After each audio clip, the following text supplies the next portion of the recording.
Welcome to this week's edition of Coach Prep. Coach Don and I are here in the Cherokee Batting Range podcast studio getting ready to record episode number 247, where we're going to talk about a poem that Stan found for us. It kind of relates to the game of fast pitch, relates to the game of baseball too, but we'll get into that in a second. But before we do that, let's talk about our sponsor, first the Anderson Bat Company. Everything Fast Pitch is very proud to have Anderson Bat Company as our presenting sponsor. Anderson Bat Company is using the latest and greatest bat technology to corner the market in the fast pitch world. They have the -9 Rocket Tech, the -10 Carbon, and the -11 Carbon Light. Anderson Bat Company is using this technology to put a high-performing bat in the hands of hitters that really know the difference between a good bat and a great bat. We're also working with Anderson to provide a discount for all of our listeners. Go to the Anderson Bat Company website and order your bats. Use the EFP20 discount, which is for everything fast pitch, and you'll get a 20% discount. And again, make sure you take advantage of that EFP20 discount. It's a great way for you to save that additional 20%, and it goes a long way towards supporting the podcast at the same time. Also, if you want to support the podcast, please become a patron. Go to patreon.com/everythingfastpitch. It's $5, $10, or $20 a month. We do appreciate the patrons that we have supporting us. You all are rock stars. You've done a great job of keeping the wheels turning. But we'd like to get some more people to come on board because things are getting tight again. We want to make sure that we're going to be able to keep moving forward and can keep the podcast rolling. So, Don, this is the poem that Stan found for us. It's by Samuel Beckett. Ever tried, ever failed. No matter, fail again, fail better. And I was thinking about that because there's a whole lot of things in that, a couple of 5 lines that I think really relate well to the game of softball. What do we know about softball and baseball? Fail a lot. Right, we fail a lot. And the problem with the failure rate being so high is that for a lot of players, a lot of parents, they cannot possibly comprehend the idea. Discouraging. That they're not going to be great at something. It's a perfect example. A couple of weeks ago, player that I know very well was our player of the week because she started off her high school season with 3 straight home runs. Wow, yeah. Which is amazing. I mean, obviously, that's the dream of all dreams to come out that hot. Well, guess what? She's not that hot right now. And she actually struck out in a game. And you would think that, well, it's not like her to strike out. Like, seriously? We're going to, be frustrated and upset because we struck out in softball? I mean, not like we're striking out all the time, not like we haven't made contact, we're just striking out.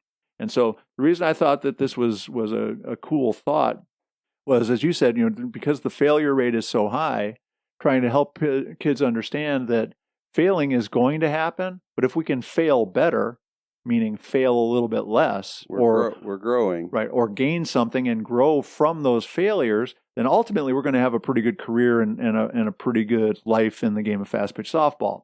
And so keeping that idea in mind, helping players and parents kind of come to grips with the fact that while your logical mind knows that hitting 400 means that you're not hitting 600, or that you're making out 60% of the time, the way we feel about that, the way we interact with it, and the way we process that for ourselves and also for our kids is going to go a long way towards whether or not we're going crazy and driving ourselves crazy playing this game, or if we're going to be able to really enjoy it. So, ever tried, ever failed? Well, anybody who's tried anything has failed at it. I don't care the most fundamental things. When you're a tiny little kid, the first time you walk, you fall down 5 times to 8 times, 1,000 times before you actually make a couple of steps across the room, right? When you're learning how to pitch, you throw thousands of pitches before you can throw 3 strikes in a row. When you're hitting, you'll hit thousands of balls before you hit 5 line drives in a row. And this idea that if we're going to ultimately enjoy the journey, being able to try and fail, but then also process that and say, it's no big deal. Failure is part of what I'm doing. I'm going to try again and then fail better, I think is just a really cool message. If we're not thinking that way as the adults, we're never going to be able to get that message across to the kids. If we're not thinking that way as coaches, we're never going to be able to get that across to kids. And I think about my personal history. How many times did I walk away from a game that we lost being really mad because somebody had one bad at bat and it was in the 7th inning, and that one bad at bat might have cost us a chance to win that game? Completely losing track of the fact that she was 3 for 4 that day, and the only reason we were in the game in the 7th was because she had done so well earlier. But because of the recency bias and my own, ignorance, I'm so focused on the final outcome, the fact that we lost a game, especially if we lost a game to somebody I thought we should have beaten. I mean, I was racing through my head 100 different ways trying to think of, what we did wrong, why we should do it better, whose fault it is. A lot of times I thought it was my own fault, but it wasn't always that I blamed myself. And every time I blamed somebody else, what message does that send? And what does that do for those kids and their likelihood of failing better the next time? Or being willing to, put themselves out there. Right. To fail again. Right. Because we know it's going to happen eventually. Yep. And we've got to be able to, you mentioned earlier, process it in a way that's going to be productive. Yeah. And if we can't lead the kids into that mindset, then they might not get where they could have otherwise. It's an interesting way to term it, the beginning there. Like I had to really sit on the edge of my seat and listen to, how it was termed, but it's so true. Yeah. Especially I think in this game, but in anything in life and making presentations in class or at work, all those things. We've got to be willing.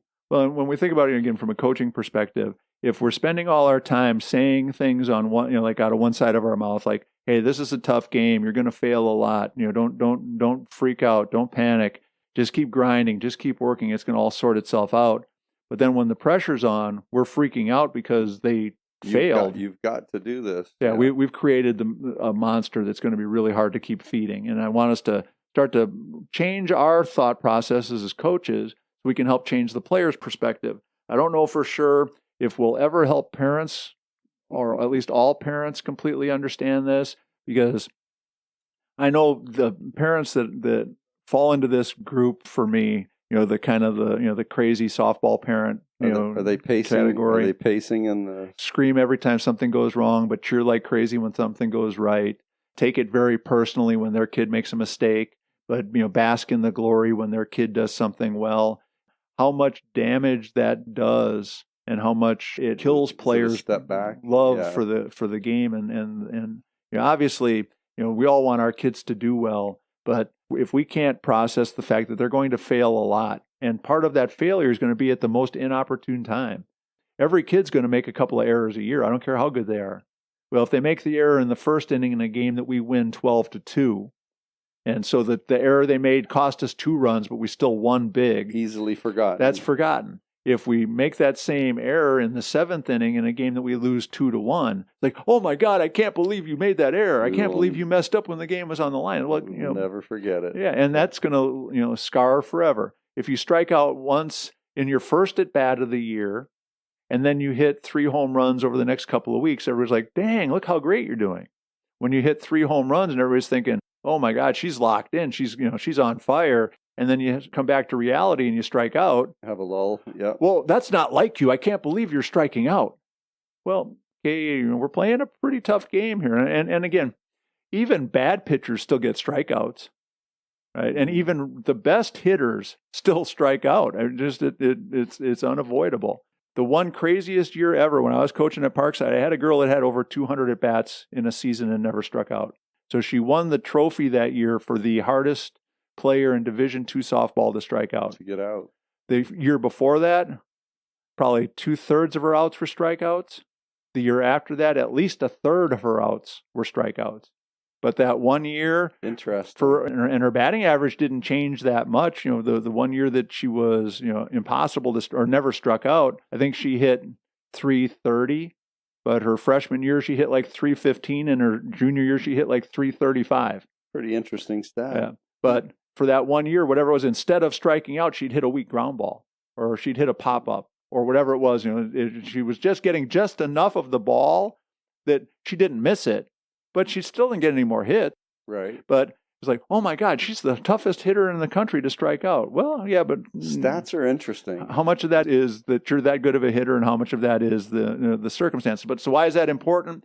Because how much of what we're freaking out over, how much of are we allowing them to fail better or not allowing them to fail better, is our own misperception of what's really happening and misunderstanding of what it means, or if it even really means anything at all. And being cautious as a parent or coach that, how we term things or how we say things can have a very different perception. Right. And be received so differently, and can either be a good or a bad.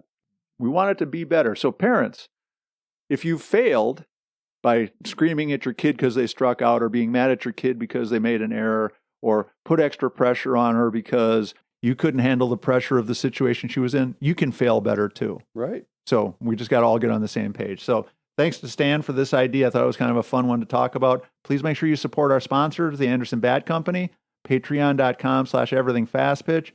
Go to the fastpitchprep.com website, order your Square Cuts training discs there. You can also check out the YouTube channel and the blog post, tons of information. Send your questions, comments, ideas, and suggestions to everythingfastpitch@gmail.com or fastpitchprep@gmail.com. So for Coach Don McKinley, our producer Stan Lewis, this is Coach Torrey saying thanks for listening. We'll talk to you again next week.